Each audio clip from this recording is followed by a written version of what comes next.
Olá, já tá ao vivo? Vamos ver se vai entrar. Esperar a Rosiane Rebelo. Oi, Gabi. Fátima, Elaine, olá, pessoal. Oi, Léo. Oi, hoje a live vai ser... Eu fui convidada, mas vou fazer aqui no meu Instagram. Vai ser uma live, a Rose entrou. Vamos ver. Aqui. Gabi, duas Gabis. A minha Gabi do IAC e a Gabi do IAC estão aí. Oiê, Gabi. A Oi, Fernanda. doutora Oi, Ariana. bem-vinda, Rosiane. Tudo bem? Tudo bem? Eu que agradeço assim, você ter aceitado o meu convite. Sim, eu estava falando exatamente isso, que eu fui convidada, mas é um prazer, porque a gente trabalha bastante junto, né? E, Aham, e é um prazer. Eu vou apresentar você, Rose, para as pessoas que estão aqui, muitos já te conhecem, mas a tá Rosiane bom. Rebelo é uma fonoaudiologista espetacular, que tem uma experiência incrível com a amamentação e tem me acompanhado também nesse trabalho com os desafios da alergia alimentar. E a gente, hoje, nessa live, o motivo é a gente falar justamente sobre as alergias alimentares e a amamentação. Existem muitas interfaces, né, nesse problema, e a Rosiane tem uma experiência maravilhosa, e eu estou aqui à sua disposição, Rosiane. Ah, que linda. Eu também, como a gente está no seu perfil, mas eu acho que tem bastante gente, né, que todo mundo já sabe, né, doutora Ariana? Você, assim, como alergista, eu tenho um imenso respeito e como pessoa, obviamente, e eu acho que você tem uma frase que me toca muito, que é que o conhecimento liberta.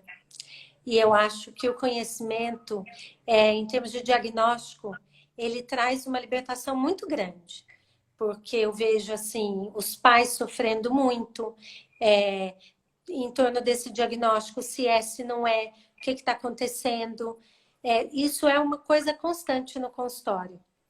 Então, você poder assim iluminar esse assunto para a gente seria assim, vai ser maravilhoso. Tem muitos pais com muitas dúvidas, um monte de gente respondeu a caixinha lá de Uhum. pergunta, né? E, enfim, acho que a gente poderia começar falando, doutora Ariana, sobre a questão do diagnóstico, né? Sim, especialmente nesse momento da amamentação, né? Então, a Uhum, frase, ainda bem que você pegou essa frase, porque é uma frase que eu tento passar para todo mundo que realmente convive comigo, que tem a oportunidade de influenciar outras pessoas, é que o conhecimento ele liberta e ninguém é dono do conhecimento. Então, o médico não uhum, é dono, o fono não é dono, a psicóloga não é dona, a nutricionista não é dono do conhecimento. E o conhecimento ele é uma ferramenta para ajudar o profissional, mas que se o paciente, a família do paciente tiver o conhecimento, vai fazer toda a diferença no resultado final, né? Que é o que a gente quer. uhum, Ter bom resultado, porque o bom resultado vai ser melhor para todo mundo. Em relação ao diagnóstico das alergias alimentares durante a amamentação, um desafio importante é que nessa fase, o diagnóstico da alergia alimentar ele é pautado em 4 pilares, né? Que é a história clínica. Então, é importante fazer uma boa história clínica. Hoje, a gente observa que a suspeita de alergia alimentar muitas vezes é feita em situações que não são justificáveis. Hoje mesmo no ambulatório, estava discutindo com os residentes que alguns problemas que são comuns e até normais no bebê, é importante fazer uma diferenciação do que é fisiológico e do que é patológico. Por exemplo, o uhum, choro, um bebê que chora, um bebê que tem refluxo, quando que isso é normal e quando que isso merece uma investigação. Então, a primeira etapa é essa, é a etapa clínica e a mais importante de todas. Nessa etapa clínica, se pensa se o que está acontecendo é um problema ou não, então se precisa de uma investigação de alguma doença, que doença uhum, é essa, quais são os diagnósticos diferenciais, e se pensando em alergia, qual o mecanismo da alergia, e aí, depois de uhum, feito a hipótese de uma alergia alimentar num lactente que está em aleitamento materno, o próximo pilar, o próximo pilar de diagnóstico é a avaliação se vai fazer um teste de sensibilização ou não, depende do mecanismo. Se é um mecanismo IgE, vai poder fazer teste. E o terceiro pilar é o pilar que pode interferir, inclusive na amamentação, que é a dieta na mãe. Então, a mãe vai precisar fazer a dieta de restrição. Não é necessário, a gente enfatiza muito, não é necessário suspender o aleitamento materno, não deve ser suspenso o aleitamento materno. Existem várias dificuldades nesse momento, que a Rose depois vai falar aí um pouquinho, mas não se suspende. A mãe vai fazer dieta e vai se observar a resposta. Por isso mesmo, fazer aquela etapa clínica é importante e na minha parceria que eu tenho tido tanto com a Rose quanto com a Eliane, com o Fonos, às vezes que elas me encaminham também em outros lugares do Brasil aí, eu tenho aprendido muito, porque em muitas situações a gente faz uma hipótese clínica de alergia alimentar, mas o bebê às vezes não continua chorando, continua brigando com o peito e aí se pode supor erroneamente que a dieta não está dando certo, ou que tem que dar mais alimento, ou que tem que suspender o aleitamento materno. E muitas vezes o que a gente precisa é a fadinha fonoaudióloga que vai fazer uma avaliação dessa amamentação e depois eu vou deixar a Rose contar aí, porque realmente, para quem já teve experiência de presenciar, parece um milagre. Na medicina a gente não sabe fazer milagre, mas na fonoaudiologia parece um milagre que é feito e que o bebê começa a mamar e esclarece muito, muito, muito, muito. E a gente previne várias restrições e várias interpretações incorretas do que está acontecendo com a criança. E muitas vezes previne o uso, às vezes, inadequado de medicações, que também podem ter efeitos colaterais. Então, fazer essa abordagem é importante. Então, em resumo, o diagnóstico, história clínica é o principal. Os testes são indicados de acordo com a história. A terceira etapa é a etapa de restrição alimentar, e aí vai manter o aleitamento materno, orientar a restrição na mãe e observar. Por quanto tempo? Normalmente, de 2 a 4 semanas de dieta nessa etapa. Depende um pouco de qual é o tipo de alergia que suspeita. E a última etapa, que é o que confirma, é o teste de provocação oral. É importante fazer o teste de provocação oral? É muito importante fazer o teste de provocação oral, porque muitas vezes, nesse processo, né, de restrição, quadros fisiológicos podem ter melhorado durante esse período. Intervenções que às vezes são feitas em parceria com outros profissionais, com a fonoaudióloga, por exemplo, podem gerar uma melhora, que a melhora não é pela restrição que a mãe está fazendo, é por intervenções que foram feitas em todo esse processo. Então, é muito importante se fazer a provocação depois para confirmar o diagnóstico. Sim. Uma coisa que costuma apavorar muitos pais, doutora Ariana, é o sangue nas fezes, né? Sim. E daí, em alguns momentos, eu lembro sempre de você falando, isso mesmo que a mãe esteja fazendo a dieta, isso ainda pode perdurar por um tempo. Porque muitas vezes a mãe acha que não está funcionando a dieta e a tendência é suspender o aleitamento materno. Então, como eu falei, na medicina não tem mágica, não tem milagre. Isso é outra coisa. Então, uma coisa que tem que ficar claro, tanto no sangue quanto nas fezes, quando são dermatite atópica, que é o eczema, ou dificuldade para ganhar peso, ou refluxo, qualquer que seja a manifestação que a criança apresente, a dieta não é uma mágica. A dieta é uma forma, quando a gente faz a restrição do alimento na dieta, o que a gente está querendo? A gente está querendo, imagina que aqui tem o meu sistema imune, mordendo, reagindo. Ele está reagindo porque tinha um alimento aqui. Cada vez que tem o contato com o alimento, ele reage. Quando eu tiro o alimento, eu deixo de estimular o meu sistema imune. Só que essa resposta ainda tem uma lembrança. É como ter uma ferida, um machucado, machuquei, aquilo que lhe gerou o machucado não está mais ali. Mas aquela ferida não cicatriza instantaneamente. No caso da alergia, não é bem uma ferida, é um tipo de inflamação. E existem diferentes tipos de inflamação de acordo com o tipo de célula. Tem células que depois de eu ter estimulado, quando eu tiro o leite, pode demorar 4 semanas, 1 mês, para eu deixar de ver sintoma. É o caso do sangue nas fezes. Então, quando tem o sangue nas fezes e faz a dieta, pode demorar até 4 semanas. Significa que só vai começar a melhorar com 4 semanas? Não.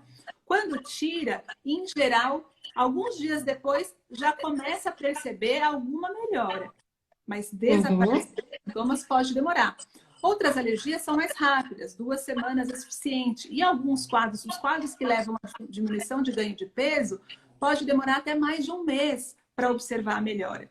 E, portanto, depois, quando se faz a hipótese diagnóstica, se orienta a dieta de restrição, é importante orientar a família, a mãe, por quanto tempo que precisa esperar. Ontem, né, segunda-feira, eu atendi um caso de uma mãezinha, não sei se ela está aí, mas se ela tiver, ela vai se reconhecer. Porque por sangue nas fezes, tinha sangue nas fezes, aleitamento materno exclusivo, e aí já tem todo aquele trauma, né? Porque a mãe que está amamentando, ela sente uma culpa que não deveria, né? Como se o leite dela estivesse fazendo mal. O leite da mãe sempre faz bem, mesmo quando tem alergia, o leite materno faz bem, muito bem. Nenhuma mãe está fazendo mal para o bebê. E primeira coisa, esclarecer isso.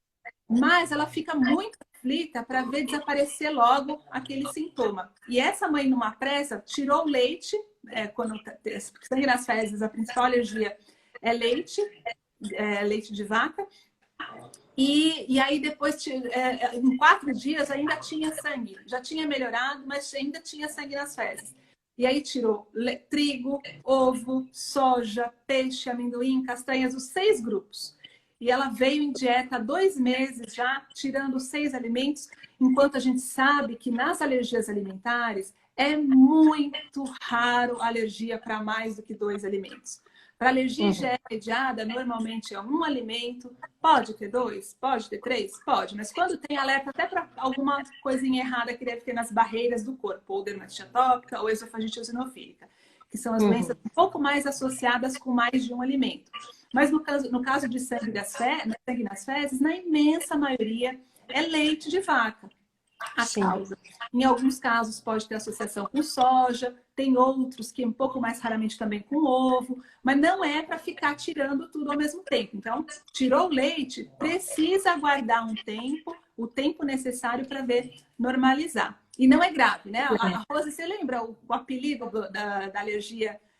Essa que dá sangue nas fezes, a gente chama de proctocolite. Isso, exatamente, do bebê feliz, né? A alergia do bebê feliz. É aquele bebê que está bem, que está ganhando peso, mas que fica infectado com sangue nas fezes. Então, doutora Ariana, eu acho que a questão do sangue nas fezes, os pais ficam muito aflitos, muito desesperados. E é difícil para eles, às vezes, entenderem que isso pode durar. Mas é muito importante, né? Uma outra coisa que eu queria comentar, que chegou uma pergunta de acho que a Liana, acho que ela deve estar aí, e ela mandou uma pergunta que na gravidez ela foi ao nutricionista para se orientar e a nutricionista tirou todo o leite e glúten da alimentação dela durante a gravidez. Então. Então. E daí ela até, eu acho que acabou passando com você e você encaminhou o bebê para mim, né? Mas ela pediu que a gente comentasse isso porque ela falou que ainda conhece muita gente que tem retirado durante a gravidez esses alimentos para prevenir as alergias alimentares. Já vou falar de prevenção, então, Rose, porque a gente até tem vontade de chorar, né, quando pega isso. Mas eu vou aproveitar. Sim. Tem uma super amiga, uma super gastro lá de Goiânia, a Marise, que está aqui. Tem a nossa fono querida Eliane também, que está aqui. Mas a Marise, só para emendar, a Marise fez uma observação para eu comentar, eu vou completar na pergunta anterior, que é discutir a questão da exclusão de múltiplos alimentos durante o aleitamento. Então, o trabalho multidisciplinar para preservar e manter o aleitamento materno, ele é conjunto. Aleitamento materno, a gente sabe de todos os benefícios, a maioria das mães querem fazer o aleitamento, só que ele não é aquele mar de rosas que as pessoas muitas vezes imaginam, né? Vai colocar no peito e mamar e não vai ter nenhum problema, nenhuma dificuldade. É cheio de dificuldades. E, do ponto de vista médico, quando a gente tem uma suspeita de alergia alimentar, a gente tem que ter em mente que a restrição que a gente impõe, a gente está colocando um peso a mais para a dificuldade de todo o aleitamento materno. E a restrição desnecessária, mesmo que ela seja necessária. Então, eu tenho confirmação que uma mãe tem um bebê com alergia alimentar e que ela vai precisar fazer dieta. Mesmo que essa restrição seja necessária, ela tem um impacto negativo sobre a saúde materna e do bebê. E eu vou ter que estar atento, muitas vezes preciso de uma orientação de uma nutricionista ou nutrólogo para suprir as necessidades. É muito importante. O tratamento é multidisciplinar. Médico, nutricionista, fonoaudiólogo, às vezes psicólogo, às vezes fisioterapeuta. É um conjunto, dependendo de cada situação. Não é todo mundo que vai precisar de tudo isso. Mas mesmo que a dieta seja necessária, tem prejuízo. Pode ter prejuízo que a gente vai ter que estar atento para prevenir.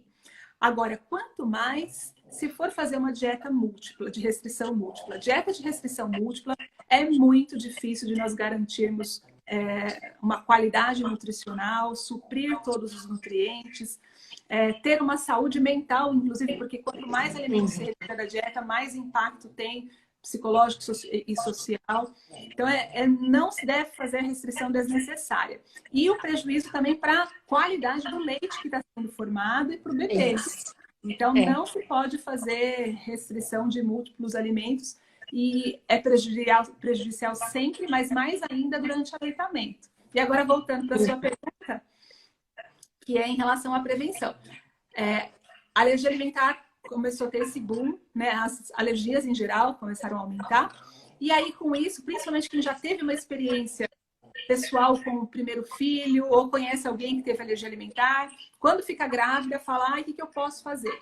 Quando eu tenho uma mãe que tem filho com alergia e que fica grávida, ela fala assim, doutora, tem alguma coisa para fazer para prevenir a alergia? E muitas têm a tendência, e às vezes com orientação de profissionais que não são atualizados, que não está de acordo com o que as evidências científicas mostram,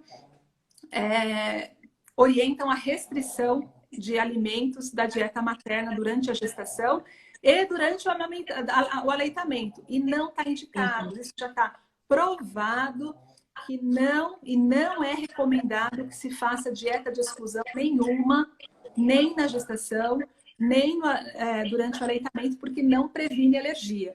Se a gente quiser prevenir alergia, tem outras coisas que a gente pode fazer, que não é restrição.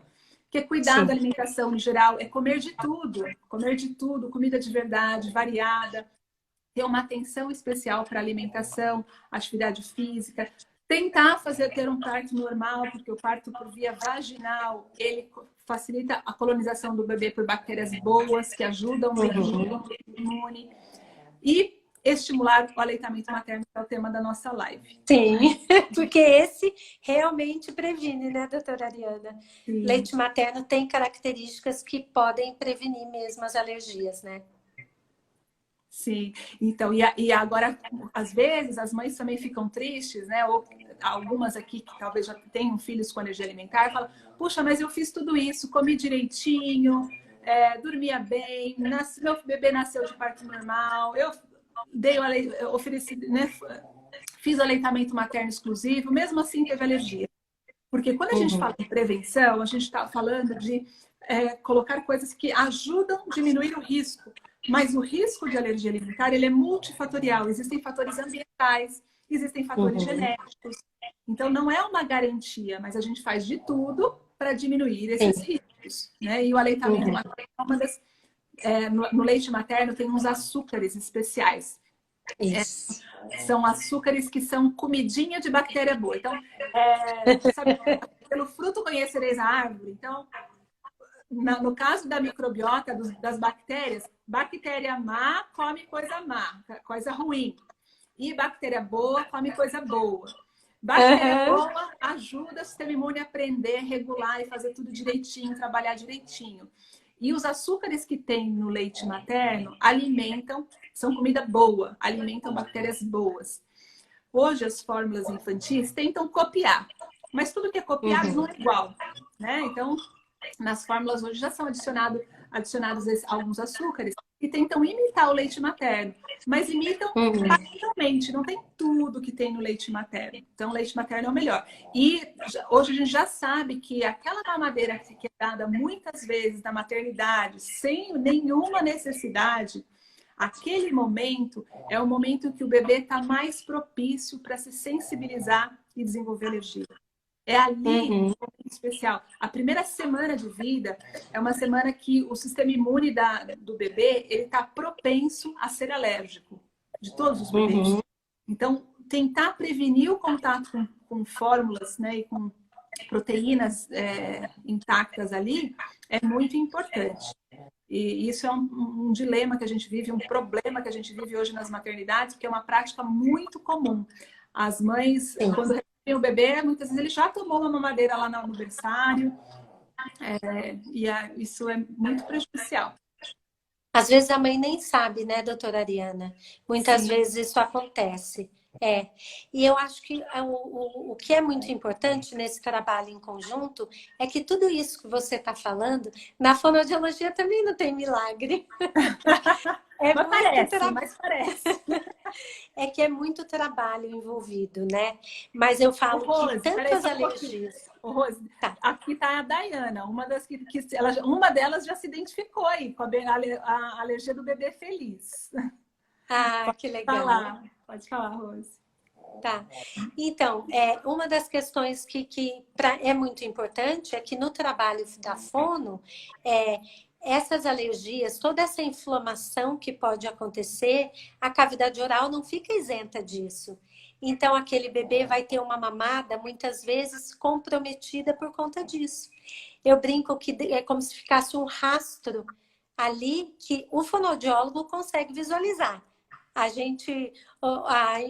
alergia, vamos dizer, não engana, né? Porque o trabalho da fono a gente vai lá, tenta desensibilizar, fazer todo um trabalho de ajuste muscular, porque a criança também assume posturas musculares para se defender dessa hipersensibilidade que ocorre, né?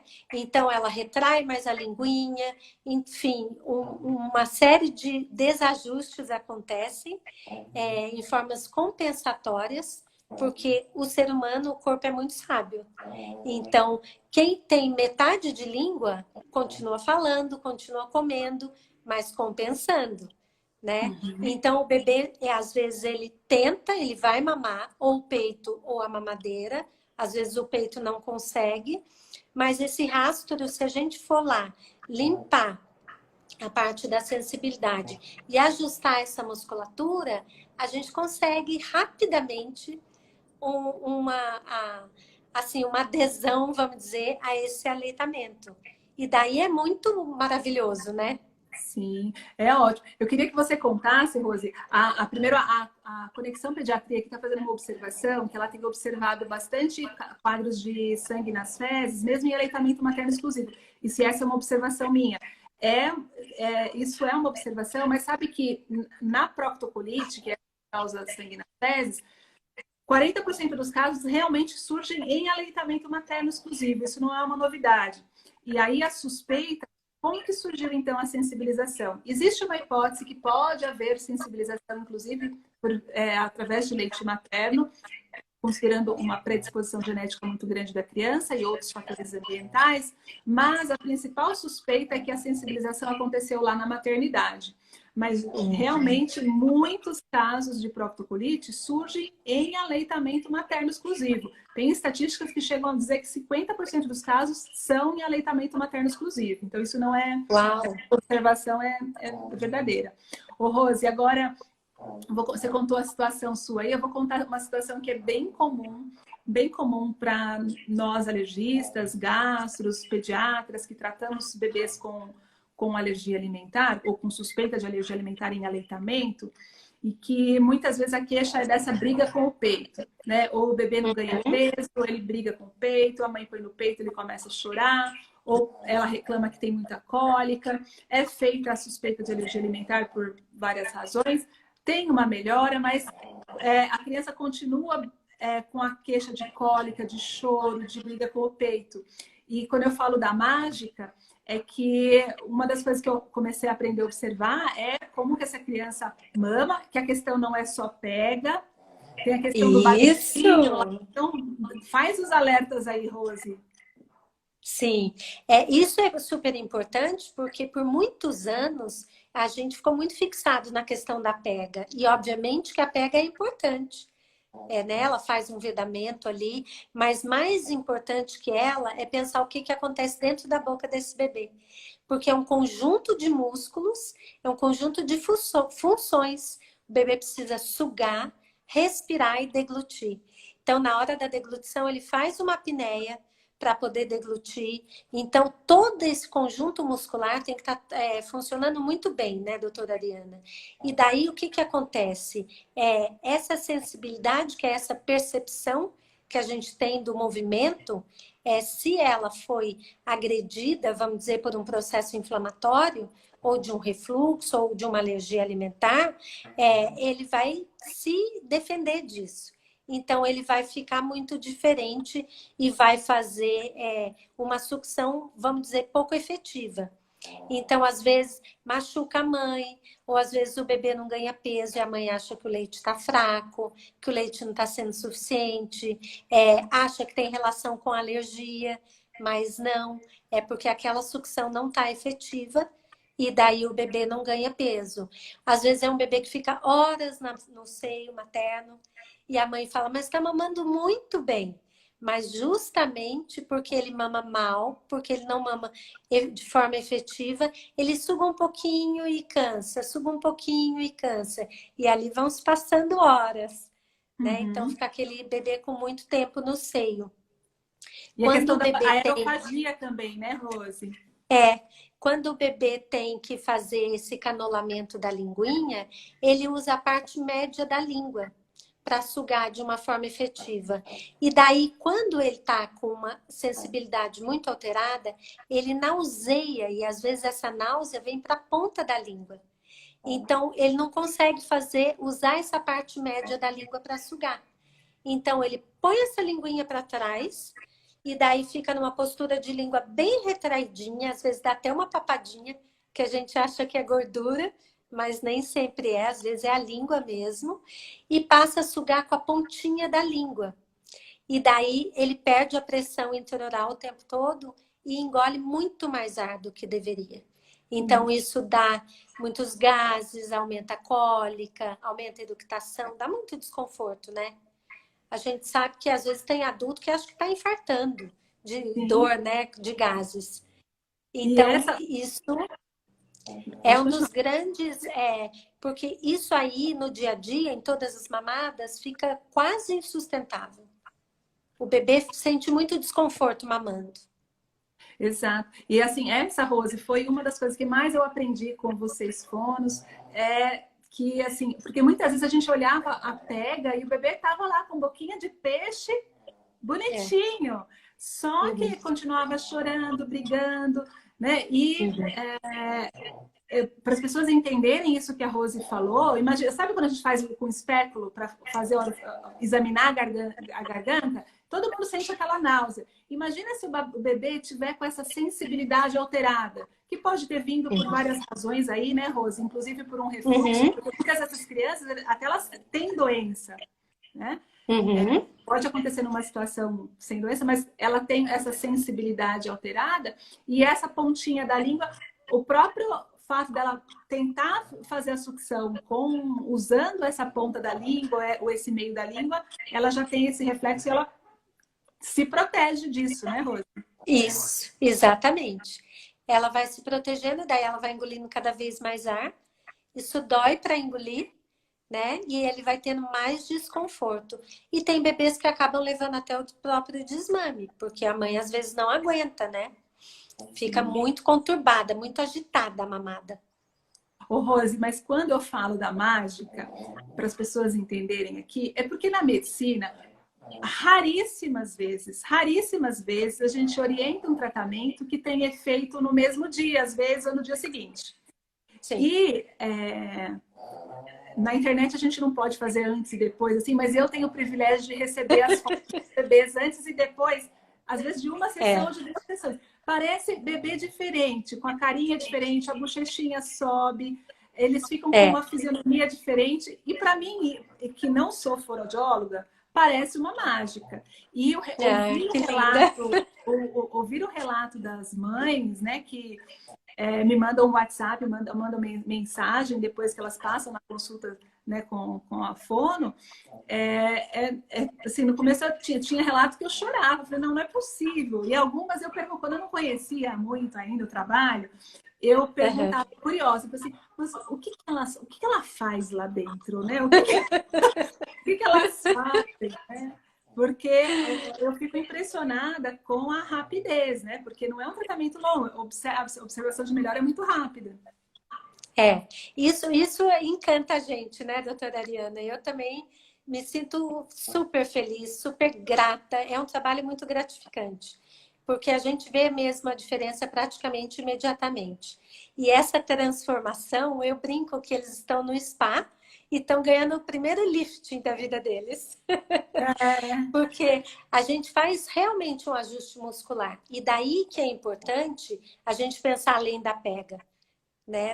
Todo o movimento. Então, para uma bochecha funcionar bem, qual que é a musculatura que estrutura essa bochecha? Para uma língua funcionar bem, daí eu preciso pensar na sensibilidade, porque muitas vezes algumas fonos perguntam para mim, posso então ficar trabalhando para soltar essa língua? Eu falo, depende. Se tiver uma sensibilidade adequada, você pode alongar essa musculatura, ela vai ficar. Porque se não tiver a sensibilidade adequada, você alonga, ele encurta, você alonga, ele encurta. É como se você fosse caminhar e eu escondesse embaixo da sua palmilha uma pedrinha. E você vai começar a caminhar pisando, vai começar a doer. Então, para se defender, você vai pisar torto. Mas daí pode começar a doer seu tornozelo, seu joelho, pela compensação muscular que você faz, porque o nosso corpo é uma cadeia muscular. E daí isso vai alterando. Então a gente cuida desde as faces do crânio, vai liberando. Quando tem um comprometimento muito grande de crânio e de cervical, às vezes a gente precisa pedir para um fisioterapeuta, um osteopata, para ajudar nessa liberação. Daí trabalha toda essa musculatura que sustenta a mandíbula, bochecha, lábio, língua. E às vezes é bonitinho, porque o bebê pega errado, mas ele começa a sugar direitinho, a pega vai ficando bonitinha, assim. Em 3 segundos a pega já tá linda. Então eu fico impressionada. Agora, muito uma legal, coisa, compartilhar uma outra coisa que também a gente tem tido experiência, né, trabalhando junto, né, em parceria aí, médico, fono, nutricionista, fisioterapeuta, que é o atendimento multidisciplinar ou interdisciplinar, ele é uma via de mão dupla, né? Então, muitas vezes, nós como médicos, a gente precisa estar atento, porque muitas vezes é uma questão de adaptação, uma questão fisiológica que precisa ser reorganizada, e o tratamento, uma abordagem mais funcional ali com a fono ou com uma fisioterapeuta, vai surtir efeito e vai resolver. Agora, muitas vezes, uma questão orgânica, né, Rose? Uma questão orgânica leva a um quadro disfuncional, leva a uma alteração, essa adaptação incorreta. Então, meu sapato está com uma pedra, eu começo a mancar. É uma alteração funcional ali que eu estou me adaptando a um problema. Não adianta eu só anda direito, se eu não tirar a pedra do sapato, o processo de adaptação volta. Então, exatamente. tem que estar atento a isso também, que se tinha uma alteração funcional que foi corrigida, se não existe um problema orgânico, se não tem nenhuma alergia mais, se não tem nenhum problema orgânico mais para se resolver, o quadro se estabiliza e deslancha. Agora, se ele vai e volta, né? Uma das doenças aí, a Rose é uma das que ela está estudando, inclusive. Conta aí, Rose. Esofagite eosinofílica, né, doutora Ariana? Sim. Muito lindo o trabalho lá com as crianças, né? Porque é muito importante isso, porque esse rastro que fica, se eu consigo limpar e fazer o ajuste, é para eu ter um resultado rápido. Mas se isso não responde da forma como é esperado, travou. Oi. Pronto, voltou. Pode falar. Pronto. E daí eu tô falando que nesse momento, quando não tem a resposta que a gente espera, doutora Ariana, essa parceria, essa confiança é muito importante, porque você conhece o nosso trabalho, né? E daí a gente tem como dizer, olha, eu tô fazendo tudo para ajustar, mas não ajusta. Então, tem que se desconfiar de alguma questão orgânica, porque daí é uma questão do médico precisar investigar mesmo. E nessa a gente já conduziu alguns diagnósticos, né, doutora Ariana? Sim, sim, então. E aí, inclusive, a Nath, que é minha ex-residente, hoje é pós-graduanda, trabalha lá no HC, e ela está lá em Marília, ela está perguntando, é uma pergunta acho que para mim aí, se a gente deve pensar em proctocolite na introdução alimentar com cólicas e diarreia e com muco. A proctocolite, Nath, que é a manifestação mais comum surge em geral do primeiro ao terceiro, quarto mês de vida. A partir do sexto mês, né, que é quando normalmente se faz a introdução, é mais raro. Pode surgir no primeiro ano de vida, mas aí é menos comum. E principalmente na ausência de sangue, que é o grande alerta ali. Pode ter proctocolite sem sangue? Pode. Mas o grande alerta para a proctocolite é a presença de sangue, né? Normalmente na forma de pontinhos ou raias. Então, nesse quadro aí, eu pensaria em algum outro diagnóstico diferencial. Eu vi que a Maria de Fátima, que faz uma boa parte das endoscopias dos nossos bebês, também está aí. E isso que a Rô falou, né, desse trabalho, em relação à suspeita de esofagite eosinofílica num lactente. É uma missão difícil, porque a decisão, né, essa suspeita, a suspeita de esofagite eosinofílica, acaba levando à necessidade de um exame que é invasivo, que é a endoscopia, e, portanto, essa decisão não é uma decisão fácil de tomar. E hoje, na prática, eu nunca peço endoscopia sem antes passar por uma avaliação fonoaudiológica, porque em muitos casos eu já vi que parecia, e aí é mais fácil essa suspeita no bebê que já está a partir dos 6 meses em introdução alimentar e que a mãe não consegue progredir nas texturas. É um bebê que tem dificuldade para aceitar pedacinhos. É aquela mãe que se rende, ela queria fazer tudo mundo ideal na introdução alimentar e ela não consegue, e ela acaba se rendendo e bate com o liquidificador, passa na peneira, porque é o jeito com que ela consegue fazer que um bebê coma. É um bebê que tem bastante dificuldade, ele tem náusea quando tenta colocar pedacinho, ou ele engasga, ou ele chora muito, ou tem muita cólica, muita dor de barriga. E esse bebê é um bebê que a gente suspeita que pode ter quando esse quadro é muito persistente. Lógico que tem outros diagnósticos diferenciais, mas quando a gente pensa em esofagite e tem essa dificuldade para aceitação de pedaços, uma avaliação fonoaudiológica é bem importante, muitas vezes é suficiente para resolver o problema.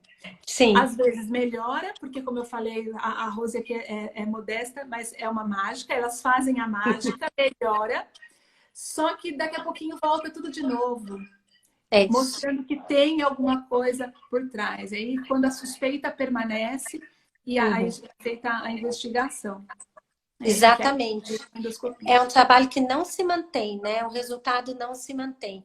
E daí a questão das fotos, doutora Ariana, surgiu por conta de um protocolo mesmo, para a gente poder um pouco mais de objetividade no resultado.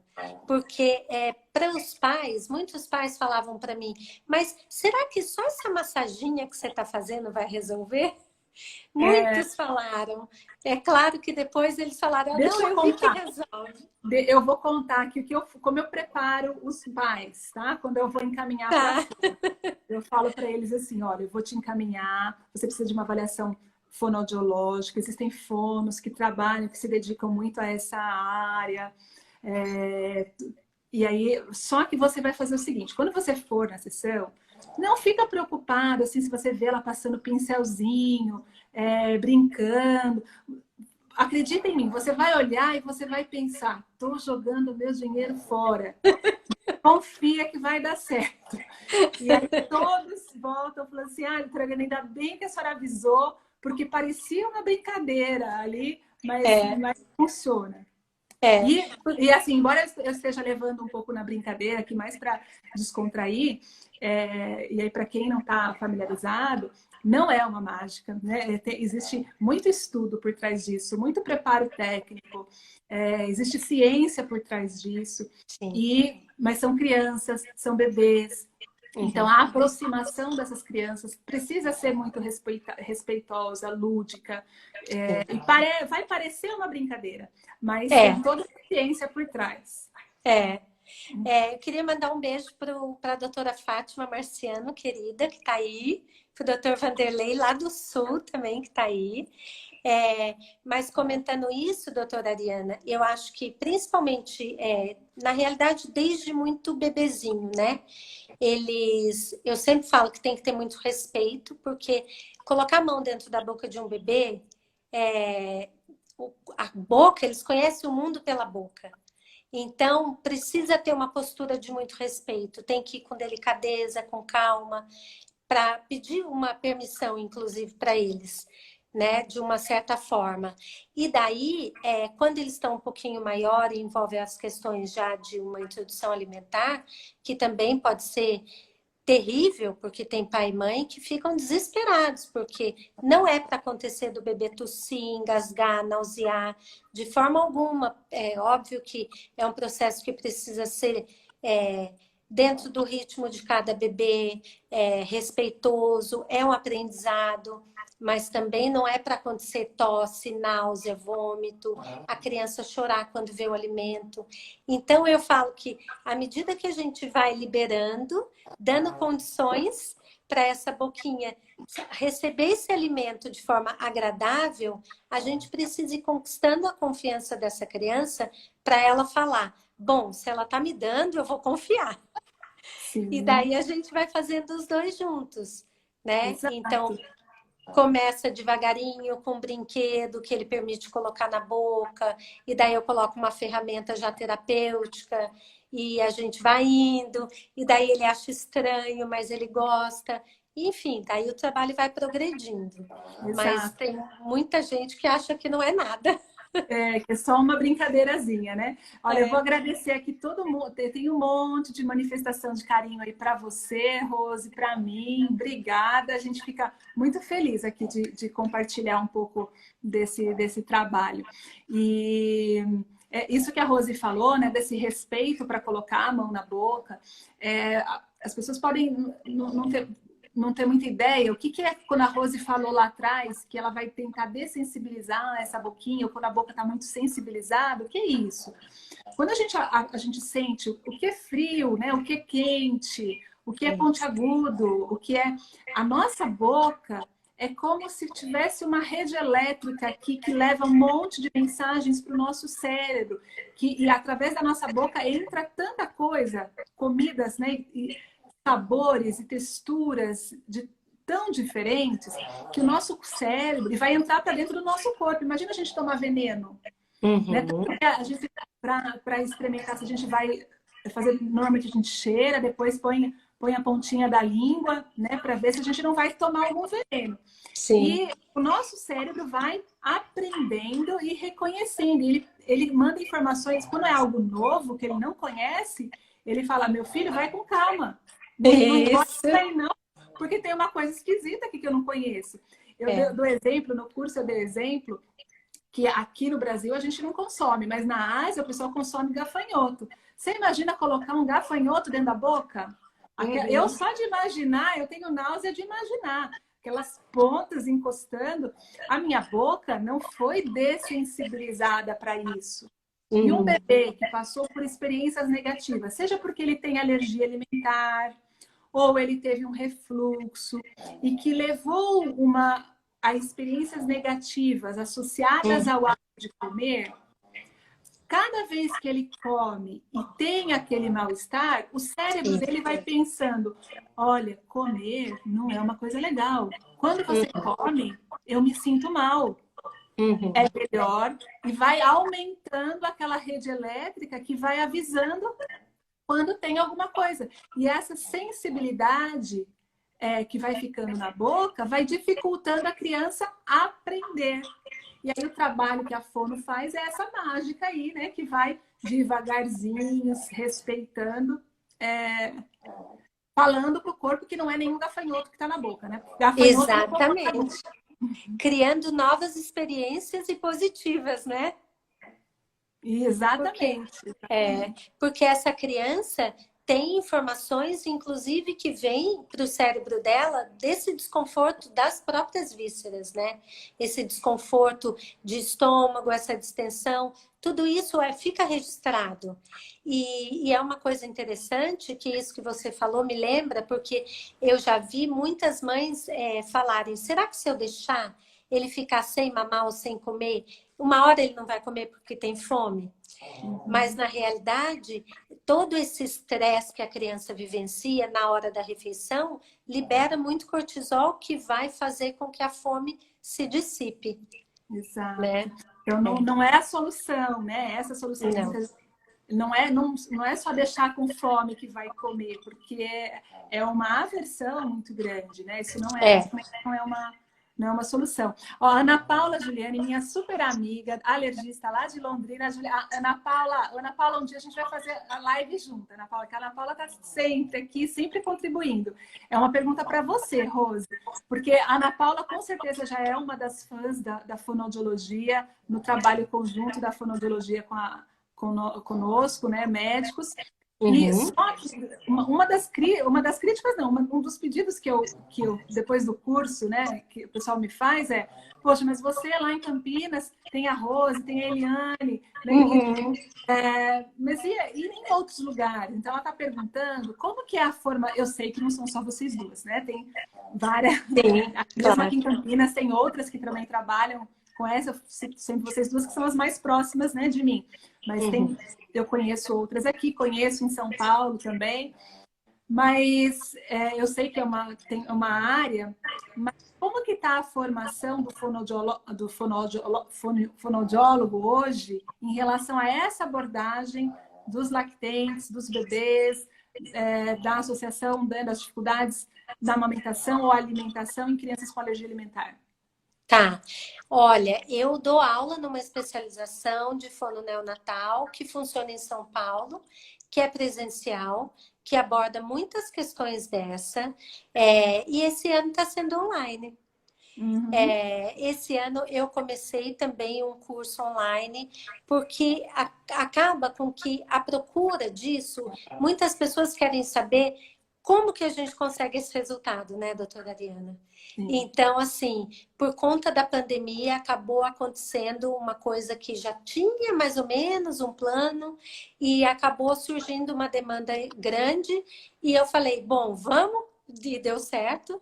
E, enfim, então tem algumas questões sendo vistas online, que está dando muito certo, que a gente está vendo na realidade por conta da pandemia, que nem tudo precisa ser presencial como era. Agora, as questões práticas vai ficar para um segundo momento, quando a gente já puder se encontrar e daí fazer um módulo só de prática.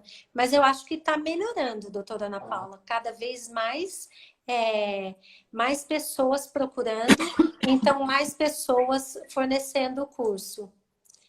Né? A Nara está perguntando se existe mais cursos em breve. Com certeza, Nara. Então, e a Mariana Ferreira está perguntando aí para mim, né? Que ela é nutricionista e quer se aprofundar. Eu faço um curso, em 2019, eu fiz o primeiro curso de alergia alimentar do IAC, do Instituto de Alergia Campinas, que é o instituto que eu coordeno, que eu sou diretora clínica, voltado para médicos generalistas, para pediatras e nutricionistas. Né? Tem um outro curso que eu faço que é mais específico para especialistas. E que aí os especialistas entram os gastroenterologistas e os alergistas. Aí é um curso mais específico, que a gente faz de imersão. E esse curso mais geral, mais aprofundado também, mas com uma visão mais para o generalista, para o pediatra e para o nutricionista, é chamado FAMP, que é Food Allergy, né, que é alergia alimentar em inglês, Food Allergy para nutricionistas e pediatras.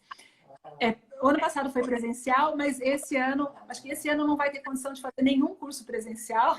Então, nós vamos fazer também um curso online e provavelmente nas próximas semanas eu já vou começar a divulgar as inscrições pelas redes sociais. Então, todo mundo vai ficar sabendo aí. Que maravilha! Olha aí, que legal. Isso. Tem aula da Rose lá sempre. É um prazer, né? A gente está lá. E a pandemia está ensinando a gente, né, doutora Ariana, que algumas coisas realmente está dando certo fazer online, Isso é muito Sim. bom, porque no final das contas, tem pessoas que a gente está podendo ter muito mais. A doutora Ana Paula perguntou de pessoas longe. Então, nesse Aham. curso, por exemplo, que aconteceu, tinha gente de bem longe. Então, ficou mais acessível. Acho que isso ajudou bastante, Sim. né? É, sério. Ó, a Martina também, a mãe Martina tá aí. Martina é uma pediatra também é uma pediatra alergista que está gestante e ela queria indicações de fono em São Paulo. Acho que depois você pode passar para ela, né? Isso. Me chama no direct, Martina, que eu tenho pessoas maravilhosas em São Paulo. Tem bastante gente, Tá. né? E aí, a Ana Carol, que é a mãe da Annalise, ficou fazendo um comentário que acho que é importante também, que crianças que tiveram essas experiências negativas com a alimentação, muitas vezes elas se negam a comer. A recusa alimentar e as dificuldades alimentares são problemas complexos, que na Muito. maioria das vezes exigem atenção multidisciplinar, interdisciplinar, mas que a alergia alimentar pode ser uma das causas de recusa alimentar. Uhum. E, e esse atendimento multidisciplinar é bem, bem importante. E é um trabalho lindo, né, doutora Ariana? Porque a gente acaba descobrindo, às vezes, muitas coisas, porque até alguém comentou aí, acho que foi o Vanderlei, do picky eater, né? Daquela criança que é chatinha, que é seletiva, mas eu sempre acho que sempre tem um motivo. Essa Sim, criança deve ter tido, com certeza, alguma experiência que não foi agradável para desenvolver esse comportamento, né? E exato. tem tratamento, né?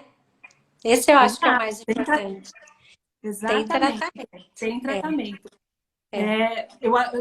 Em relação a ter tratamento, uma das coisas muitas situações clínicas e existe uma certa acomodação. Ah, é assim mesmo. Então, a Uhum, gente tem que, como tudo na vida, a gente tem que fugir dos extremos. Hoje em uhum. dia, a gente vive uma situação de muita medicalização. Para tudo é um remédio. Para tudo se busca um remédio. Ou para todo sintoma se encontra um nome de doença.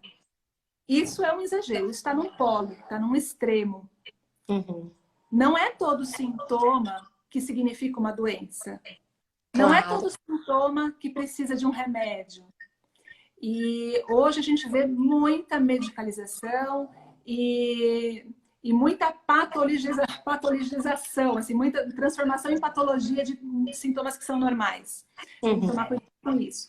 Mas, por outro lado, também existe um outro extremo, que é uma aceitação de coisas que não são normais como sendo normais. E aí vai levando, vai, como eu falo, empurrando com a barriga. E quem sofre com isso, Isso. com os dois extremos, quem sofre com isso é a criança, né? Ou o Uhum. paciente quando é um adulto.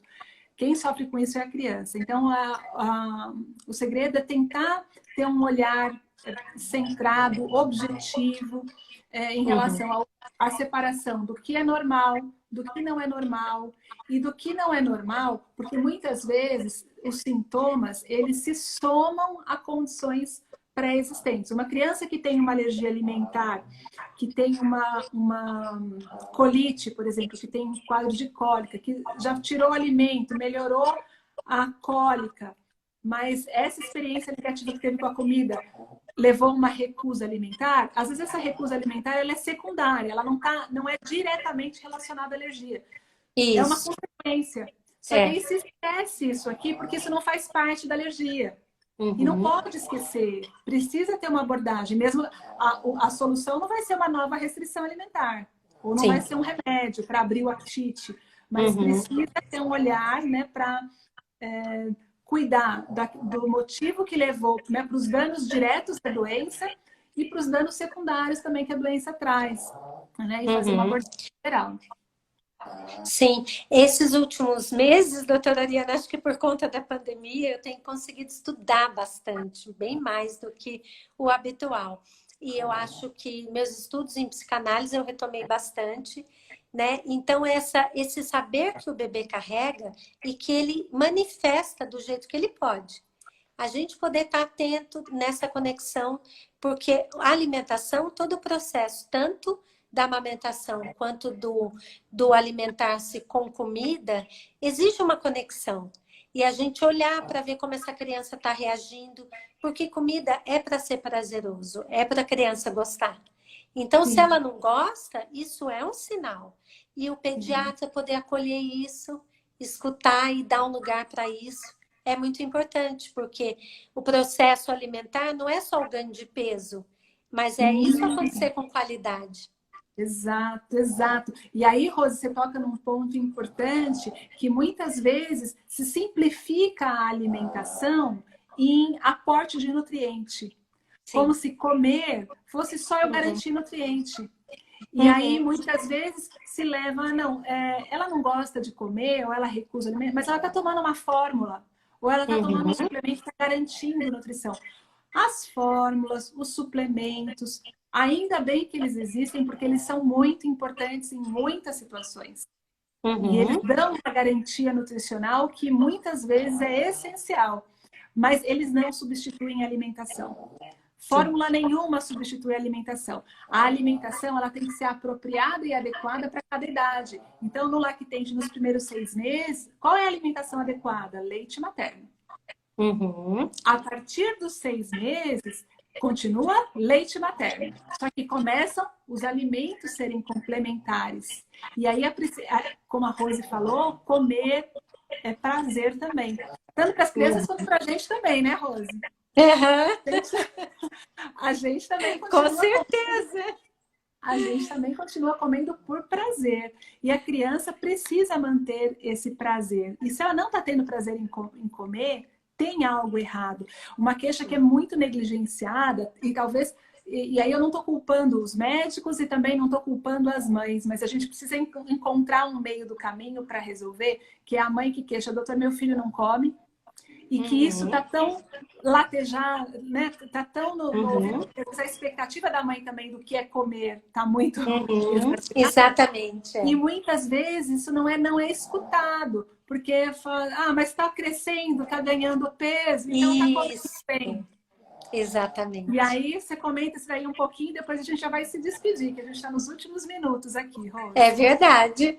Essa semana, há uns dias atrás, eu recebi uma bebê linda e a mãe me trouxe uma queixa tão triste. Ela estava na introdução alimentar, sem sucesso nenhum, e daí ela falou: Rose, minha bebê nunca gostou de mamar. Eu falei: puxa, fala sério. Coisa mais gostosa que é esse momento da amamentação. Quer seja no seio, quer seja na mamadeira. Então, é para ser prazeroso, né, doutora Ariana? Então, acho que Sim, esse aí é importante. Nessa conexão, a gente está com o bebê, está atento a isso também, né? exatamente, Rose. Bom, vamos ver se Querida, pode falar. obrigada de coração. Nada, é um Foi prazer. ótimo, muito bom poder você poder compartilhar tanto conhecimento com a gente, com tantas mães que estão aqui, tantas amigas queridas. Eu vi que tem muita gente. Eu não consigo Vi que o acompanhar todos os Pablo entrou comentários. aí, mandou um abraço. Um Eu abraço, o vi. Pablo está lá no Equador agora. É, que Bom, vamos ver. lindo. Eu acho que a gente respondeu quase tudo aqui, Rose. Tá bom, querida. Você quer deixar alguma mensagem final aí? Acho que é isso. Conexão com a criança, com o bebê, olhar para ele e essa parceria, né, com os médicos que a gente é tão feliz de ter, esse acolhimento, essa escuta. A Cláudia até é a coordenadora do curso, a Cláudia Xavier, lá em São Paulo, onde eu dou aula, falou e ela sempre fala: que maravilha a relação sua com os médicos em Campinas. Então, eu acho que isso é muito precioso mesmo. Então, gratidão por isso. Gratidão, Rose. Eu também tenho muita gratidão por você, pelo seu trabalho. E eu acho que essa parceria, tanto nossa, né, como médico e fonoaudióloga, ela deve existir sempre. E do especialista com o pediatra, né, do pediatra com os parceiros que trabalham, porque nenhum de nós estamos competindo. Né? Sim. Eu vejo a medicina como um serviço. Né? Nós estamos prestando um serviço a alguém, e Uhum. então nós somos servos. Né? E como Uhum. servos, eles não estão para nos atender. Né? Nós é que estamos para Exatamente. atendê-los nas necessidades que têm. E a gente vai trabalhar junto. Né? E Com trabalhar junto certeza. quem ganha é o paciente, quando o paciente ganha, todo o conjunto ganha, né? E aí fica todo mundo feliz, né? Todo mundo feliz. Exatamente. E eu fico super Perfeito, feliz. Vi querida. um monte de mensagem aqui de pacientes. É muito gostoso. Que lindo. Agradeço muito a presença de todos vocês. Muito Eu, honrada com isso, né? eu também. Obrigada, Rose, novamente. Obrigada a todos